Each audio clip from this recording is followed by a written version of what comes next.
ಪ್ರಧಾನಿ ನರೇಂದ್ರ ಮೋದಿ ಅವರ 12 ವರ್ಷಗಳ ಸುದೀರ್ಘ ಆಡಳಿತದ ಸಂಭ್ರಮಾಚರಣೆ ಕಾರ್ಯಕ್ರಮವನ್ನು ಮೈಸೂರಿನಲ್ಲಿ ಶಾಸಕ ಟಿಎಸ್ ಶ್ರೀವತ್ಸ ನೇತೃತ್ವದಲ್ಲಿ ಹಮ್ಮಿಕೊಳ್ಳಲಾಗಿತ್ತು.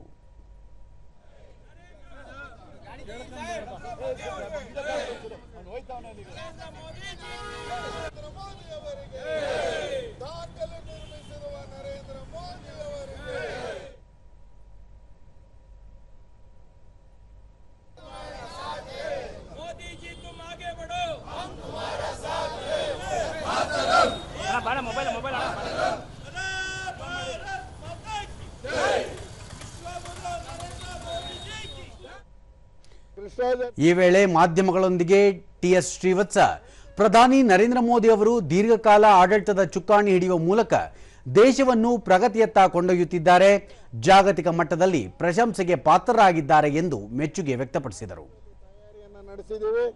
ಈ ರೀತಿಯಲ್ಲಿ ಜಗತ್ತೇ ಕೊಂಡಾಡ್ತಿರುವಂತ ನೆಹರು ಅವರ ನಂತರದ ಇವತ್ತು ಅವರ ದಾಖಲೆಯನ್ನ ಮುರಿದಿರುವಂತ ಮೋದಿಯವರ ಇವತ್ತು ವಿಜಯ ಯಾತ್ರೆಯ ನಾವು ಈಗ ಶುರುವನ್ನ ಮಾಡ್ತಾ ಇದ್ದೀವಿ.